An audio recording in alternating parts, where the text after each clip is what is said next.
Bonjour tout le monde! Aujourd'hui, notre histoire s'appelle « Morte ou vivante ». Notre message pour aujourd'hui est « Nous adorons un Dieu qui donne la vie éternelle ». Le verset à mémoriser vient de Jean, chapitre 11, verset 25. Jésus a dit « Je suis la résurrection et la vie ». As-tu déjà été très malade? Tellement malade que tu étais trop faible pour te lever de ton lit.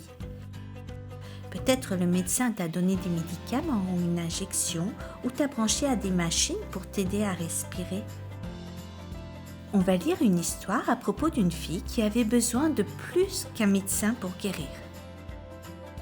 Jairus avait une fille de 12 ans qui était malade depuis longtemps. Ses parents avaient fait tout ce qu'ils avaient pu pour qu'elle aille mieux, mais elle continuait à faiblir. Les bons parents aiment leurs enfants et feraient tout pour les aider à aller mieux. Alors imaginez la tristesse de Jairus en voyant que son seul enfant était si malade. Il voulait toujours être à ses côtés. Encore et encore, il fit venir des médecins et d'autres personnes connues pour aider les enfants malades. Mais personne ne pouvait aider. Puis Jairus pensa à Jésus, le maître de Galilée. Tout le monde parlait de ses miracles. Jésus était le dernier espoir de Jairus. Il chuchota à sa fille. « Je vais te trouver de l'aide. » Ensuite, Jairus partit de la maison et se dépêcha d'aller chez Matthieu. Il savait qu'il y trouverait Jésus. « Ma fille est malade. Elle va peut-être mourir. Tu dois venir chez moi pour l'aider. Elle pourra guérir comme ça, dit Jairus à Jésus. » La foi de Jairus fit plaisir à Jésus. Il se mit tout de suite à suivre Jairus. Mais une grande foule s'était rassemblée, attendant que Jésus sorte de chez Matthieu. Tout le monde suivait Jésus pendant qu'il marchait. Ils voulaient tous être proches de lui. Ils se poussaient les uns les autres. Souvent, ils se cognaient contre Jésus aussi. Soudainement, Jésus s'arrêta. « Qui m'a touché ?» demanda-t-il. « Avec tous ces gens, Seigneur, tu demandes qui t'a touché ?» Pierre ne pouvait pas croire que Jésus avait posé une telle question. Jésus continua à regarder autour de lui.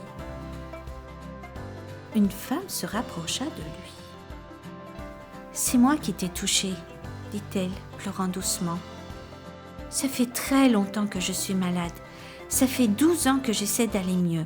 Je pensais que si je pouvais seulement te toucher, je serais guérie. » Jésus était heureux que la femme ait une foi si forte en lui. Il ne pouvait pas juste partir comme ça. « Sois heureuse, lui dit-il.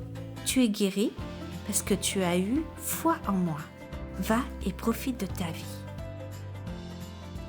Avant que Jésus et Jairus puissent continuer, un serviteur de Jairus se fit un chemin à travers la foule.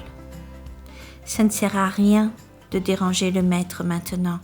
Ta petite fille est morte. » Oh, le pauvre Jairus! Son cœur de père aimant devait être très lourd de tristesse. Mais Jésus se tourna vers lui. « N'aie pas peur, dit-il. Tu as juste besoin de croire. » Jésus appela Pierre, Jacques et Jean à le suivre. Ensemble, ils se rendirent chez Jairus. La maison de Jairus était pleine de gens qui pleuraient et se lamentaient.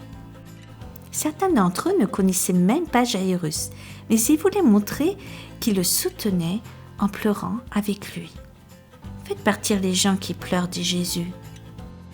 Ta fille n'est pas morte, elle dort seulement. » Quand les gens entendirent ça, ils se moquèrent de lui. Jésus leur dit à tous de partir. Ils prirent les 3 disciples dans la maison avec Jairus et sa femme. Dans la chambre de la petite fille, Jésus se tint près du lit et prit sa main. « Enfant, lève-toi, dit-il. » La petite fille ouvra les yeux et se releva. Imaginez comment elle a dû se sentir quand elle a vu le regard heureux de Jésus. « Donnez-lui quelque chose à manger, dit Jésus aux parents réjouis. La fille de Jaïrus allait bien. Elle se sentait plus forte. Non seulement Jésus aimait guérir les malades, mais il était aussi ravi de pouvoir redonner la vie. Il est venu sur terre pour nous sauver aussi, de la mort et pour nous donner la vie. Nous adorons un Dieu qui nous donne la vie éternelle.